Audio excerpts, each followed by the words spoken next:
And Sister Angelica, I think you wanted to, Pee Wee, did you get your mic? Everybody got a mic? Everybody? Okay. So I want Sister Angelica and Brother Muhammad. Brother Muhammad, I think you were the narrator. So we are going to not just talk to you, we want you to talk to us. Yes. Right? I can't wait for you. So I will start by telling you who I am and what I do in the community. Yeah, we're gonna get you a mic right up there, right that one. Yeah. There you go. So my name is Sister Catherine Swain, and the name of my organization is Sisterbaby Community Solutions, where we say that it's not just a cleanup, it's a movement. And when I first started, like Peanut, I saw the community in a hot mess. And I'm like, I am really sick and tired of being sick and tired, right? And I don't want to drive through our communities because, once again, we used to actually have cleaner communities when I was coming up, right? And it didn't make sense to me. So I called Sister Kenya Akbar, if any of y'all know her, and I called Sister, oh shoot, mine went, Henderson. What is Sister Henderson's first name? Jasmine Henderson. And they said, okay, well, what do you want to do about it?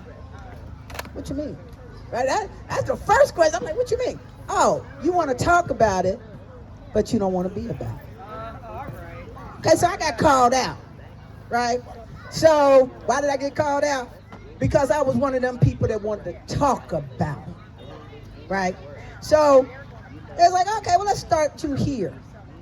Let's go ahead and get you an organization. And you think of the name. And the reason that it's Sisterbaby Community Solutions, because my auntie, who is my mother's sister, had baby sister backwards. And so she was called Sisterbaby, right? And my mother was a nurse.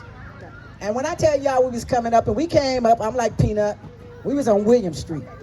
I grew up on between Edgemont, William Street, 2nd Street. We were in the Alcott and the Princeton.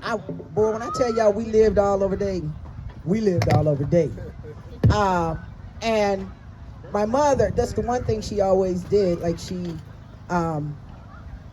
always had people. Like she would always help anybody, right? And it would kind of irritate us as kids because we were like, dang, where am I supposed to sleep? Anywhere you can. Because she just took people in, right? And she was a nurse, and so she also helped people, right? And my mother was a kind person. And so because of that, I named my organization after my mother and my mom's memory. So that's why this is the name. And we clean up our community, right? But like Peanut said, you have to clean up yourself first, right? And then Sister Angelica and I talked, and I had an epiphany. I wanted to clean up because I'm a controlling individual, if y'all didn't know.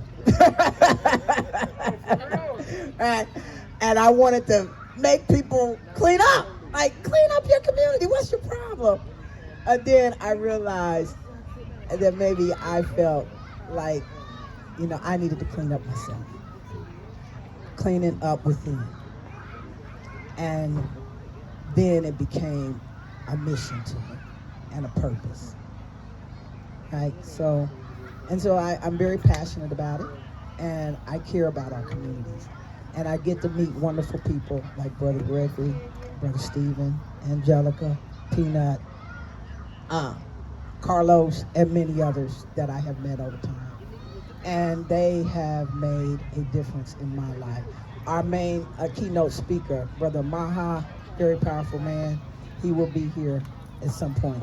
So without further ado, I apologize. I didn't mean to go on. But Brother Gregory, Sister Angelica, you want to go ahead and take over as far as the questions? Oh, I'm sorry, Brother Steve. Is this even, okay, this one. It's not that loud. Hello? Yeah. Or you. Okay. You All asked right. us a question. Okay. All right, good. Well, Okay, it's raining. first of all, thank you all for being here. Unity is the key to our survival is the topic. And I think that is an appropriate topic as we head into some very dangerous, dark times. So with that, I want to go ahead and ask the first question to Brother Gregory, who is the founder of the Oasis Agricultural Learning Center. Brother Gregory,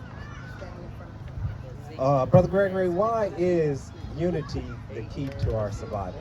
We'll start off with the purpose. Good question. Well, numbers are important. Yes. The success don't really depend on numbers, but when Hold, you have a hold group, it up to you. when you have a group of people together on a common cause, even though we might have some different philosophies and religions, but if you don't bring those things up, your philosophy and your religion, and we working side by side, we can move mountains. You know, the Elijah Muhammad said, our unity would be more powerful than an atomic bomb. So if we just come together on basic principles, agriculture, education, the children, the community, you know, our community would be a safe and decent place to live. So, All right, thank you, brother. And I'll go ahead and just go down the line. Sister Catherine, who is the founder of Sisterbaby Community Solutions. I want to ask you really the same question from the perspective of what factor does having a clean community help with our unity? It brings dignity, honor, and pride into our community. When we look around us, and I always like to use this example. If you're in your house and you have stuff all in your house, right? And you just don't know where to start, right? It's just like stuff. Pay attention to your mind and your body. Your mind is saying it's confused. It don't know where to go and what to do, where to start, right? And body is intense. He's tight, she's tight, right? And if we start cleaning that mess up a little bit at a time, right? You'll start seeing the mind starts to clear up, right? And the body starts relaxing a little bit. But something else greater happens. Then you get to start to see the damage that this thing that you allowed to happen in your home, right? You get to seeing the holes in the wall and that dresser or that table that should have been thrown away a long time ago. You kept it, right? And now you can start clearing out the mess because it is a mind. It's mental, physical, and emotional, right? And we have to also understand when we have messed up communities, it brings what? It brings crime, right? It brings drugs, right?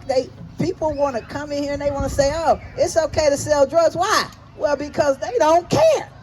And if we don't care, who else will, right?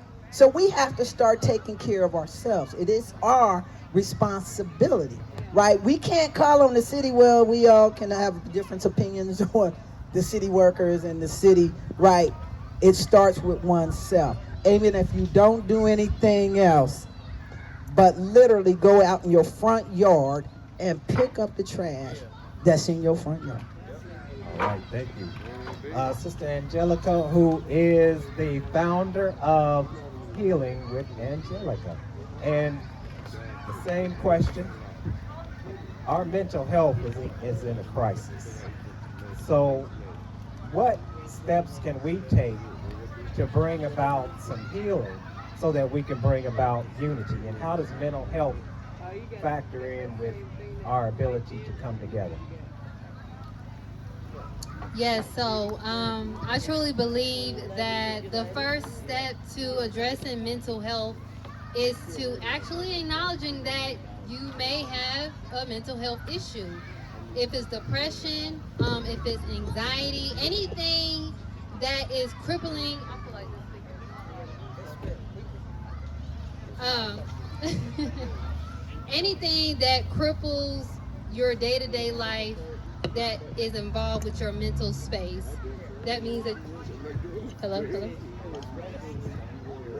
Is the same? Yeah, a little bit. Okay, so yeah, anything that is troubling you on a mental scale, you're having a mental health issue. You know what I'm saying? So, unfortunately, we don't have a good stigma in the community when it comes to mental health. We also are dealing with trust issues. So when we are going through mental health issues, we can't find that person to actually, speak about those mental health issues with. However, I can say just with myself, just understanding and acknowledging that, hey, Angelica, something is going on with you. Us being brave enough to be acknowledgeable to self and say, hey, I have anxiety. I'm okay to admit that. I'm taking accountability. So I believe once we're able to start taking accountability within self to know that, hey, I have a mental health issue and I need to get this addressed, will be the first step. Because honestly, we see people with mental health issues and we want to help them, but they have to want to help themselves. It's only so much that we can do when we see people go through mental health issues. We can give advice, we can share resources, but if they don't want to get the help themselves, it's only so much that another person can do. So that's why I say accountability is so important when it comes to acknowledging mental health and that being the first step. Also, when it comes to unity, if we're mentally discombobulated, there's no coming together, because we're so focused on what we have going on in our reality as individuals. So if we're so focused on what we have going on in our individual lives that is mentally daunting, how can we pour into the community? How can we pour into each other when we have our own personal issues going on? So even with coming together in unity, as far as mental health being a part of that, in order for you to be a good help, you got to help yourself. Self first, then others. Self-preservation first. So I believe in order for us to also be able to be that catalyst of change for unity, we have to take accountability of our mental health, knowing that we have these issues within self and going to go get the help. Because when we help each other, when we help ourselves, we heal ourselves, we help and heal our generation, our community, because now we know what to do. So you can go on to somebody else like, hey, I've been through this before. Let me help you. I know. And that's how you can be, again, that catalyst of change, because you took the responsibility to go and get the help that you needed. So, yes. Okay. Thank you. And Brother Peanut, who is the co-founder or founder of Network and Chill, there is a saying that there are those who don't know, and there is a saying that there are those who don't know they don't know. Right. And when it comes down to financial literacy, there are many of us who don't know that we don't even know. There's a lot that's been kept from us as far as how to build generational wealth. So can you talk a little bit about building generational wealth and how that plays into bringing us together as a community? Absolutely. Thank you so much. I want to say thank you to everybody that's here today. Because again, to me, it also plays into mental health for sure. Because again, if you are in the red zone, as I said before, I can tell you there's $100 underneath your seat, but if you sit here so frustrated with your life, you won't even go look. So again, we also want to talk about, let's not act like they don't have certain mechanisms out there to keep us from information, right? Because a little known fact was, I don't know the year to be exact, but at one point in time, it was illegal for black people to have life insurance. It was illegal to have life insurance. So now when we try to go inside there, people are scared to oh man, don't put death on me. Don't put death on me. Death is a certainty, right? Only thing you'll leave here is a bill. That's right. So why not make it safer on your family? Because again, building through generational wealth also can come through your passing, believe it or not. Because again, if all I'm doing is passing a bill to my family, I did a disservice to them. And again, that's only putting them in the bind to start all over again. So the literacy aspect is, again, I always like to say this thing, and I hope I can be free because we family, right? Don't be a dumbass with a smartphone. There you go. Hello? I say that all the time. Don't be a dumbass with a smartphone. Because I'll tell you right now is, you can literally Google all the things you already spend your money on. Turn your brain from a consumer into an investor very, very quick. Where do you buy your gas at? That's a stock. What kind of shoes you got on? Converse, you Google that, they owned by Nike. That's a stock. Where do you go buy your groceries at? That's a stock. I'll tell you right now, I know y'all know this stock is going to go up at the same exact time every single year. On Black Friday, where's everybody at? Walmart.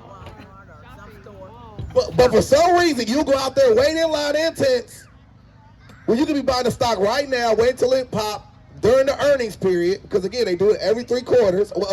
Every 3 months they do earnings. And then once you see after Black Friday, the stock goes up, you can cash out every single year. Like clockwork, y'all better pay attention. So again, but it's not your fault, because there's so many different mechanisms out there to keep you distracted. Okay? A knife can be used to cut cake, or it can be used to cut your family. Social media has ruined and helped us. Not to mention, that's a stock too. Come on, that is a stock. You better say what you said. So again, you need to just get from that consumer mind state and turn that wallet around and start investing where you are spending your money at. You already putting your money in their pocket. But yeah, so unity is us coming together collectively to do it together, right? So again, there are a lot of stocks out there, like for ladies who, for instance, very, very nice hairstyle you got right there. Sally's Beauty Supply is a stock. That weave is a stock. Is a stock. It's a stock. So again, it's not that hard to understand, because listen, you can buy yourself out of any trade. And y'all gonna say, how do you do that, right? If I buy a stock for $100 and it goes down to $90, guess what I just bought? More stock for $90. I got it on discount. You can buy yourself out of any bad trade you gonna make, within reason, right?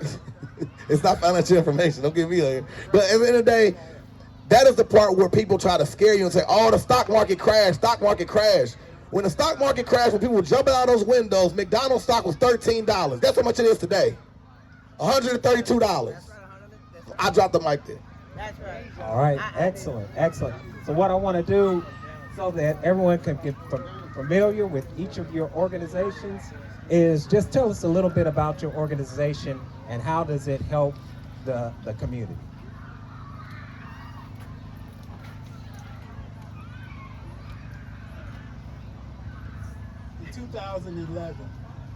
In 2011, I met with Brother Tyrone Muhammad, who's no longer with us, and we met with Mr. Donald Eakins, who was the prior owner of this property. Mr. Eakins lives in Cincinnati. He met with the brothers of the Nation of Islam in Cincinnati, and he asked the brothers there, did they know the brothers here in Dayton? And because he liked Minister Farrakhan, he wanted us to give us this property.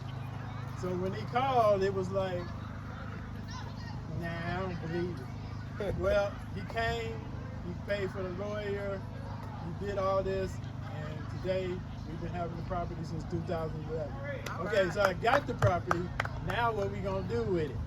So one of Brother Dennis Marsh, who was starting a community garden over on Kings Highway, and he came and we let him stay in the building so we can have somebody over here. And he asked me, could he start a garden down there where ultimately on the Maywood Upland Street side. He started a garden, so I got out there and started helping him, and one thing led to another. I said, okay, we're gonna make this an Oasis. So that's where the name Oasis Property, and I have a 501c3 on the Oasis Agricultural Learning Center, because we want to teach agriculture, life skills, self-improvement classes, and I've been working on houses for 40 years, and I know other contractors, and we want to share what we know. Because personally, I got more days behind me than I do in front. That part. So I need to get rid of some of it, but it's just how do we do that? And like the brother was saying, or the sister was saying about our ability to work with time management, so to speak, where everybody can't work in the garden all the time. nobody has that kind of time. We got lives, we got things going on. So it's, oh wow, where have I been? Right, well, we want to know that too. Yeah, now we want to do an agricultural learning center, daycare, teach after school tutoring, because our community needs needs to be energized. We have problems that we need to deal with, and unity is going to be the key.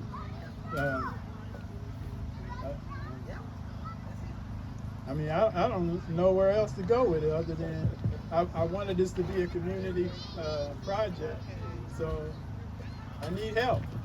That part. Yeah. Doing good. What Yeah, I y'all need gonna help. do? I gotta deal with that. You know what? This is what I deal with all the time, right? He just gives me a grief. What was the question? Tell us a little bit about your organization and how it brings about unity in the community. Okay. Well, I told you guys already about how the organization came about. Named it after my mom. Seen the trash. How it brings unity about is that I literally call on you, the people. Brother Gregory, Brother Stephen, Sister Angelica, even you. And I say, hey, I'm cleaning up Lexington or Riverview or up here, right? And I literally just call people and say, aren't you ready to help me? And we get a lot of yells, but they don't show, but the show goes on. And we literally, like Peanut, right? We literally collect tons of trash out of our community. And here is the sad truth. We can go back to that same community next week and it's jacked up. And it's a vicious cycle. Here's the truth. It's usually not the people that actually live in the community. Right. Secret, right? It's people that don't. And it's up to you to say, okay, I'm gonna clean it up because I got to live here, right? Or you can leave it there. What is your decision? So this is my passion, right? I wore white out here tonight. That should tell y'all a lot about me, right? Cleanliness is next to godliness, so they say, right? So at the end of the day, it is very important to me to make sure that we as a people live in a healthy, safe, clean environment. That's it. Oh, All right, thank did you. I say about the unity? Yo, no, that's good. Yeah, okay. Sister Angelica. I think I want her mic. You can have my Oh, mic. is it? Well, I think this is okay. Okay, good. All right, so my organization is Healing with Angelica. I did share a few insights of Healing with Angelica. Healing with Angelica is an organization in a space where we help men, women, and youth, mostly women. I've been taught, I'm a follower of the Honorable Minister Louis Farrakhan and the Nation of Islam, and we've learned that 75% of the work is with the woman. So my main target is women. However, we do work with men and youth as well to help them overcome mental and lifestyle challenges. When it comes to my organization being able to, what was the question? Help Bring about unity. bring about unity. It takes me back to what I had discussed at the end of the day, when we understand that we only are as good as we are. Basically saying that it's self first, then others. Being able to help ourselves is how we're going to be able to help the community. The Honorable Minister Louis Farrakhan has a beautiful workbook called Self-Improvement, the Basics of Community Development.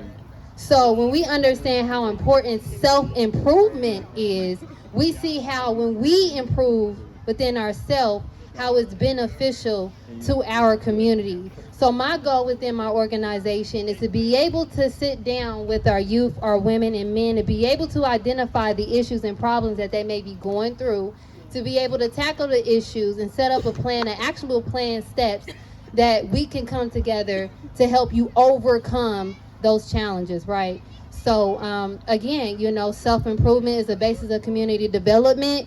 And if we're not engaging each and every day of improving on ourselves, improving our mind state, improving what we're eating, food got to do with that too, how we eat, what we think, what we watch. If we're not going into self and learning how to improve ourselves on that, how can we be a help to anyone?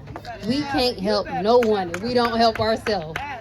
So, and that's also me being in the work of healing, also understanding that I also have to be able to take time for self, because understand it's a lot of work that goes into this. You know, it's a lot of intimate and emotional moments dealing with people with mental health issues, understanding that when you're in that field, you have to really truly love your people. You got to really have a heart for the people, to actually listen to the problems that other people have. We have this we're all spiritual beings at the end of the day, right? So when someone comes to you with their issues and problems, that can be a burden. That's why a lot of the times, sometimes people may not want to deal with other people's problems, because they feel like it's on them now. Like, okay, you told me this, now this is a burden on me. You know what I'm saying? But it's also being able to understand, okay, what is the best steps for me as a person to be able to help this person get through what they're going through on a mental scale. So I definitely say, again, self-improvement, the basis for community development. So if you have an issue or mental health problem that you're going through, I definitely just advise that you work on yourself, and understand that as much as you work on yourself, people are watching you. Your granddaughters, your children, your family, people are watching you. And I bear witness to Allah God that if it wasn't for him intervening in my life, I wouldn't be standing up here today being able to give my testimony and say, hey, I was able to go in. I dealt with anxiety. Hey, I still deal with it from time to time. Sometimes I may get a little bit depressed. You know, stress. Well, life is life. We still go through issues, but it's all about how do we get through it, because we're going to go through life, and we're going to go through grief. We're going to go through these problems, but it's not about it's about how you deal with it. Because we have a lot of people with the mental health issues because they don't know how to deal with life. You don't know how to deal with life. And that's the reason why, again, if I'm talking about mental, well, I know I'm talking about myself. We're going back to mental health. It's about not being able to deal with life, right? So, yeah. How it unifies us? It unifies us because if we do self-improvement, if we work on ourselves, we'll be able to be an example for others in the community. So you're only as good as the work that you put in on yourself. It will be, you know, daunting to me if I sit here and I'm not working on the way that I speak or the way that I eat, and I'm out in the community and people are looking at me as an example, but they see me, you know, eating all type of ways, and, you know, you're an example. Even if you're not in the community, you know, you may have granddaughters, children that's looking at you. You are an example. Know that someone is watching you. So, yeah. Thank you. Brother Peanut. Okay, there you go, my bad. Hi, y'all. I'm co-founder of Official Network and Chill, where we take businesses from EIN number all the way to business funding in a relaxed environment, literally how church should be, right? Like, you literally can come as you are. I like to tell a story about this one guy who he was working at a fish market, and he would come in directly after work. I mean, nobody would sit by him because he stank, but he still was allowed to come there, right? So one thing we did was create a place where literally we start to cultivate businesses there. And through that we created a movement, right? But what we destroyed was the stigma of what small business owners look like. Because again, when you go to these different PWIs and stuff like that, where you gotta look this way, talk this way. Because again, you and I think that I have four different businesses that are all flourishing just based on how I'm sitting here dressed. But we changed the narrative, because when we go to these different places now these places are all inclusive and right this way, Peanut. And I remember before they looking at me like, you know, like, I don't need your business card. What do I need your business card for? Oh, I saw you in the Dayton in the Dayton Business Journal. Oh, now you want to come talk to me, right? So what we did was we created a platform where people can actually get their money together. And the reason why we did it was because a lot of time people are too busy with work to actually do all of the paperwork. Because again, if we don't have our paperwork together, then you just got a hobby. And when you got a hobby, you are missing out on a lot of tax benefits when it comes to taxes and tax breaks and things of that nature. If you don't have your business in order, then they're going to play you like that.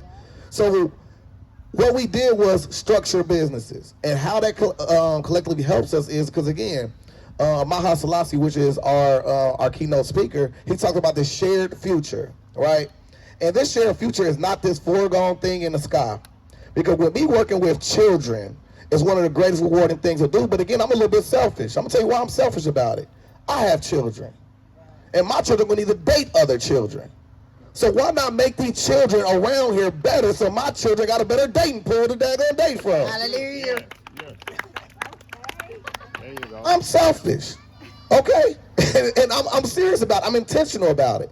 Because again, if everybody's just being influenced by rappers, then all we're going to have is And now, because again, we're very simple people, right? We're not that complex. We're all just that little child growing up, act like we grown.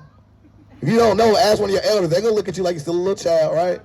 And back in the day, we had somebody named Barney. I love you, you love me, right? So what we do now is social influencing. Now we are the people who are, okay, that's the cool guy in the car with the money, and what does he do? Oh, he builds businesses. He trades stocks. Like my other business partner, Sean Fields, he's one of the only black financial advisors in the tri-state area. I'll say that again. One of the only black financial advisors in the tri-state area. License. Okay, Series 6, Series 5, I don't know what the series is. He got all the series, okay?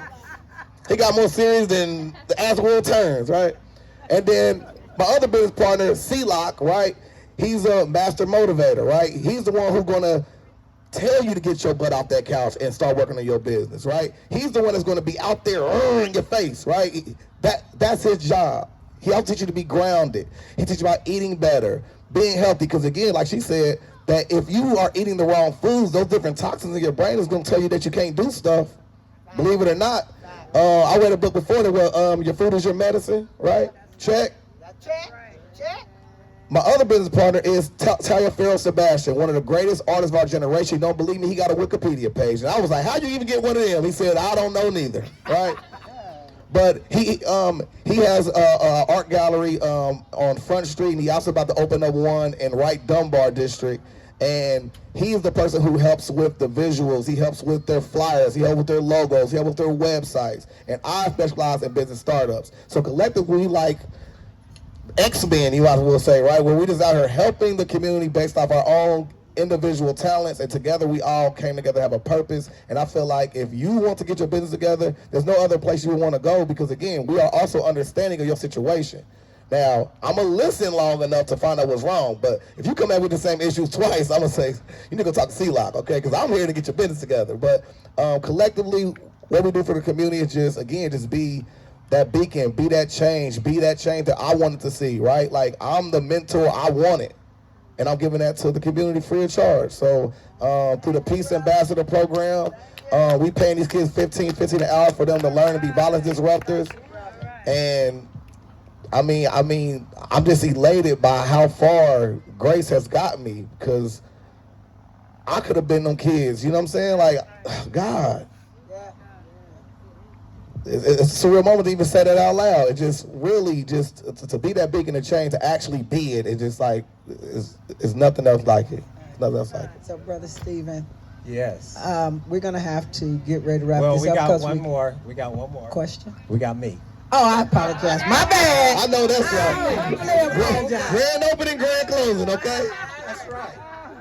So, Bismillah, Rahman Rahim. In the name of the Most High, the Beneficent, the Merciful, my name is Steve Muhammad. My organization I have two.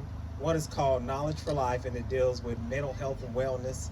But the other one that I'm here for is one called Refuge Depot, and I spoke a little bit earlier about Refuge Depot. And what Refuge Depot does is it helps us as a people, because we're not too focused on emergency preparedness as a people, right? Right. We That's right. as a people have become what is called in farm terminology domesticated. Right? We depend on the man for food, Yeah. for clothing, Yeah. for shelter. Yeah. But there's a story in the Bible about a man named Lazarus. Lazarus laid at the foot of the rich man waiting for the crumbs to fall off his table, meaning that there were crumbs on the table, but he waited for what fell off the table. If somebody bumped in and it fell off, Lazarus got lucky. So he got literally the crumbs that fell off the table. But at a certain period of time, a famine arose. The famine was so bad that it caused the rich man to lose all his wealth, and he was seen in hell, and Lazarus was taken up into heaven by Father Abraham. Well, in the Nation of Islam, we believe that every story that you read of in the scripture is talking about you and I, black man and black woman. That we are the people who were being brought into a strange land, and you know the white man is a strange man. He got strange ways, right? And That's we've good. been here for what, 400 years? They had a project called 1619 that talked about our 400 years being here in America. Like Daniel, our names were changed, right? Yeah. Remember his name, Daniel, Meshach, Shadrach, and that bad Negro, right? And then, oh yeah, Abednego. And then you had Lazarus, or not Lazarus, but Ezekiel, and the dry bones in the valley. And we like dry bones in the valley, right? Been Yeah. robbed of the knowledge of self. Right. So I say all that to say this. What we see with the climate change and global warming right now, what they're not telling us, and what the Most Honorable Elijah Muhammad said that they would not tell us until we see it. The Holy Quran says it'll be the shock of the hour. And what is that I'm talking about? The heat domes that we see over America and the struggle of the American farmer, they're not able to produce food that the way that they used to produce food. So what we have to do, and why unity is going to be the key, is because the heat waves, did you all know, kill more people than tornadoes, than hurricanes, than floods, than earthquakes combined. Combined. So as a people, what we have to do is we have to come together, we have to form committees, because we can't allow our elderly people to die in their homes. And because of the white man using discrimination, many of us, we don't have air conditioning, we just can't turn on the AC, we use the fan. Right? And then the problem with that is that the heat is going to be filled with humidity because the polar ice caps are melting. So what you have now is you have what's called a heat bulb. A heat bulb is heat that is mixed with humidity. So I'm sweating right now and I can feel the air, and the air cools me off. But if we're combining heat with humidity, then the sweat, we won't be able to cool off, and we're going to overheat. We're going to have heat exhaustion. Then eventually we're going to have what's called heat stroke, and we're just going to lose all body functions and die. So I'm just saying this is that as a community, we need to pull all of our resources together, right? We need to pull together on a mental level, on a spiritual level, and on a physical level. And I'll just end it with this. If you do nothing else today, moving forward, black people, oppose what the enemy supports and support what the enemy opposes. Yeah. Whatever he say do, don't do it. Right. Whatever he say don't do, that's what you want to do. If he say that's an enemy, you say that's my friend. Because he been your enemy for 400 years and he ain't gonna change. Yeah. Thank you. Assalamu alaikum. Refuge Depot. Refuge Depot. Just remember that. You can go over to my table and get more information. So we're getting ready to bring up our keynote speaker, but we wanted to be aware of you, each and every one of you that are here in the audience. So we asked Brother Stephen that anyone that has questions or any information that we may have that you want to know, we would take a couple of minutes for you to ask us, because we're here for you and you're here for us, because we don't know everything, right? We don't claim to do so, right? So we can learn from you as you can learn from us, and all of us can kind of elevate together, right? So if you guys have any questions, anybody have anything they want to say? Sister Tiffany, I haven't seen you in ages. Ain't that what the old folks used to say? I ain't seen you in ages, girl. I'm glad to be here. Yes. Thank you. Okay. Anybody have any questions? Anybody? Well, without further ado, oh, really, Brother Amaha? You've been sitting out here all this time. I do have a question, though. You do have a question? You're funny. Okay, come on up here, Sister Tiffany. I don't think that it won't fit that. I gotta video you. You gotta get in. Come on, Sister Come on, Tiffany. sister. Come on, Sister Tiffany. Hey, this is, if anybody don't know her daddy is Dr. Morris Brown. He be wild. That man is bad. He's a good man. Yes, of course, I'm going to put you on blast. Love him. Love him to life. Well, I just wanted to know, how can we follow? So Brother Steve gave his information, but how do we follow you all and get connected to the services that you all, or did I miss that? Did y'all do that already? Okay, well, thank you, because I want to stay in touch and get involved. You got my number. No, I'm just Does everybody have Sister's number?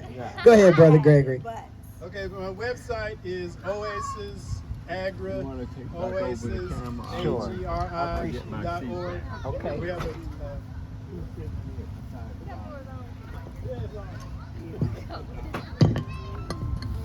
okay, the website is oasis.org, oasisagra.org, oaisagri.org. And I also have a Facebook page, Oasis Agricultural Learning Center. And I have a granddaughter who tries to keep it up for me. Oasis Agricultural Learning Center. Yeah, Facebook page. Yeah.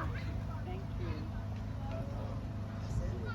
you. And you can call me if you need to. My number is area code 334-669-3781. 334-669-3781. And I'm usually around here on the property somewhere. If not, I'm not far. Nowhere is far in Dayton.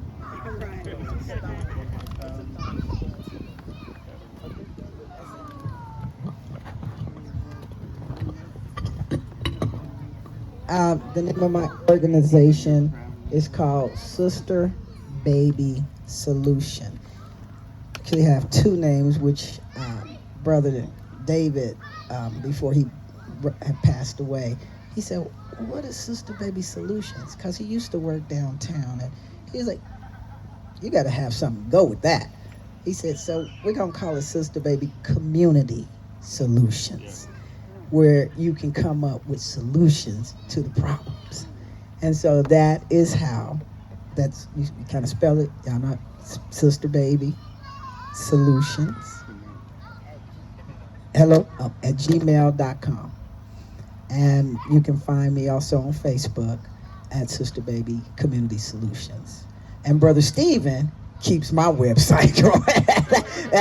He keeps the website going because he's part of this organization. And the best number to reach us is going to be 937-321-7924. All right. So again, my name is Sister Angelica X. Healing with Angelica. I'm on Facebook. I actually have a podcast. I've been doing podcasting now for 3 years. We bring awareness to healing. My slogan is healing is a journey, but you should not have to heal alone. So I have a podcast, so you can find me on YouTube, Facebook, Instagram. The best way to contact me is my phone number, 937-313-2466. And I also have further information over here in the red tent. I have some brochures you guys can look at. It's just some of the work that I've done in the community and my services. And I also make sure that my services are affordable, because that's also another stigma, not being able to get mental health addressed because of not being able to afford it. So, yeah. Hiya. So you can easily find me. You can Google Dash Resource, DASH Resource. It's at Dash Resource everywhere. On Facebook, you can follow me, Peanut Johnson. Yes, it is P-N-U-T Johnson on Facebook. My grandmother and the mayor call me Peanut, so it's completely fine. My book is also free on Amazon. Look up Dash Resource 5-Step Beginner's Edition to Stock Trading. So again, so you can go ahead and start that little money tree. So again, and also my collective group is onxc.org, onxc.org. That's wonderful. Peanut, my son literally just called me today. And he was like, Mom, you still have your stock thing going? I said, no, dude, I cashed out on that. No, I kid you not. I said, no, I cashed out on that. He said, oh, Mom, you got to open it because I wanna invest. He said, so I wanna buy some stock, right? As my youngest son, talk to Brother Gregory, right? What does my son do? Contracting. And him and Brother Gregory see, I have very powerful men around me, right? Because I created powerful men. So I had to keep them involved with powerful men to impact them and help them to be even better men. So with that said, now, right, without further ado, Come on. we are going to welcome Brother Amaha Solomon. Yes.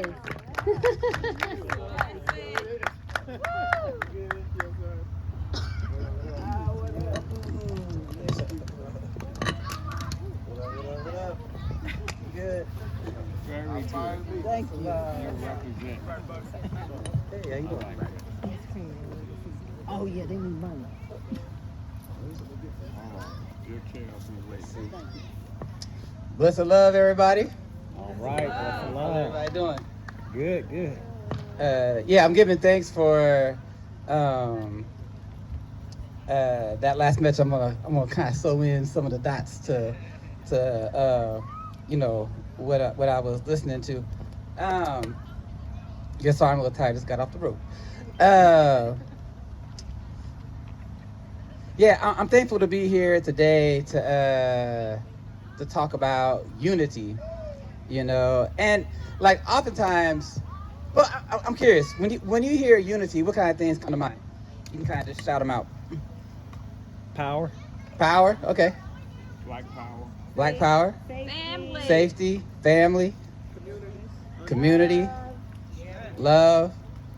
Okay. Those are all the things that can come with it. You know what I mean?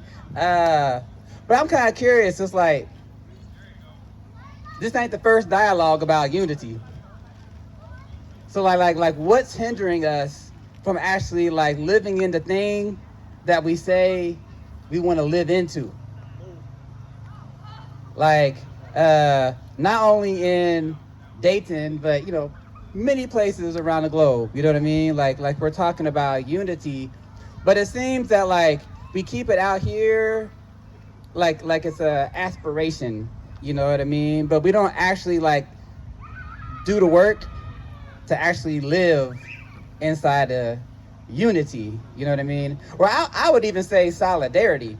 You know what I mean? Because it's like before we can really act in a more coordinated way, we got to see ourselves as having a shared identity or like a shared direction, And so today, I'm kind of want to explore more, like, what is our collective hope? Like, what is that thing that is like, oh, if that's what we're doing, say less. I'm in. You know what I mean? Because, we're at a time of great change. You know what I mean? It's clear that like something's stirring, something's moving, and so how do we act and respond in it? You know what I mean? Like there's this quote in the Bible that says that when the foundation is destroyed, what shall the righteous do? You know what I mean? And so it's like, what is the foundation that we're building on? And it's interesting because it's like sometimes it seems like we're good to like break up into these camps. You know what I mean? Like, this is my camp. You know what I mean? Like, matter of fact, we started the elder council because it was like all these powerful elders had all of these, you know, like people that were with them, but because they had a dispute, you know, 20, 30 years ago, it was like them camps didn't talk. And they're like, man, like we're stronger together. You know what I mean? And so it's like, to me, like bringing unity is part of we call it asset-based community development. You know, like how do we see ourselves as like having a shared future, like Peanut was saying earlier, you know what I mean? And like, how does that shared future help us bring our gifts together, you know? And so like, instead of having like all these pockets in our community, how do we change the culture in Dayton? You know what I mean? Like what is our direction we're actually going to? You know what I mean? Like for real. You know what I mean? Like what are we actually striving to become together? You know what I mean? Like what is that deep down desire that we have? You know what I mean? It might be, you know, more peace in the community. It might be supporting the youth. You know what I mean? Like. But what are these things that we're willing to commit to? You know what I mean? Where we're not like competing. We're not trying to outshine. But we realize when one shines, we all shine. You know what I mean? And we come together, you know. And I know I'm a little Pollyanna, but sometimes like I see people blowing down my street and I'm like, well, I would just love to be in this space where it's like, we all see ourselves as like moving in a way, you know what I mean? 'Cause, you know, like I travel a lot and when I get to a certain part and they're like, okay, I'm home now, you know what I mean? They're like, you know, like I know my peoples, you know what I mean? And so it's like, how do we get to that space, you know what I mean? Where we start developing that shared identity for real, you know what I mean? Because oftentimes we try to go to like unity as in like acting together, but it's like we haven't been building the deep relationship first, you know what I mean? We end up in a transactional space, you know what I mean? Instead of developing the deep connection, and then out of that we learn how to act together, you know what I mean? And like that's why I appreciate learning together. You know, I've been trying to look at like what are these keys to actually like lead us to collective action, you know what I mean? And it seems that like the more we can learn together, we can study together, we can make sense of the world and what we're witnessing together, then from there, we can start acting together. You know, because if we're gonna move from like an aspiration to acceptance, or like from belief to knowledge, it's like, yo, like this is something that I know to be true to the extent that I'm gonna act on it. You know what I mean? Because we say we want this, all these things, but then we don't act on it. We don't see it, you know what I mean? And sometimes people are like, boy, if that's what that thing is, I don't want nothing to do with that, you know what I mean? And so it's like, how do we really like develop the space to learn together as a community? Like what are we becoming? You know, I'm gonna keep coming back to that, you know what I mean? Because like it feels like that is like the key to move us forward, you know what I mean? It's like, what is that deep down desire that we have? You know what I mean? Like even in this room, well, you know, it's not a room, but like in this field, farm, you know what I mean? That like, there's something that resonates with us already, but like, we don't have a mechanism to bring it out, to see it, you know what I mean? So we're not seeing each other, you know, we're not seeing what we already have, you know what I mean? Like my big brother Shaq, he'll talk about operational unity. You know what I mean? Like operational unity is where we exploit all areas of agreement. Meaning that like if there's 10 things in front of us and we only agree on one, then we move forward on that one while we're figuring out the 9. You know, but sometimes it's like, yo, if we have one disagreement out of 9, we won't do nothing. We'll stay there and we will like argue that thing for 10 years. You know what I mean? Instead of saying like, yo, let's move forward on what we agree upon. You know what I mean? Because like sometimes they say you make the road by walking it. You know what I mean? And so like, what is this road that we're walking together? You know what I mean? Like, and for me, I think part of it is knowing that we have the power to change the chapter.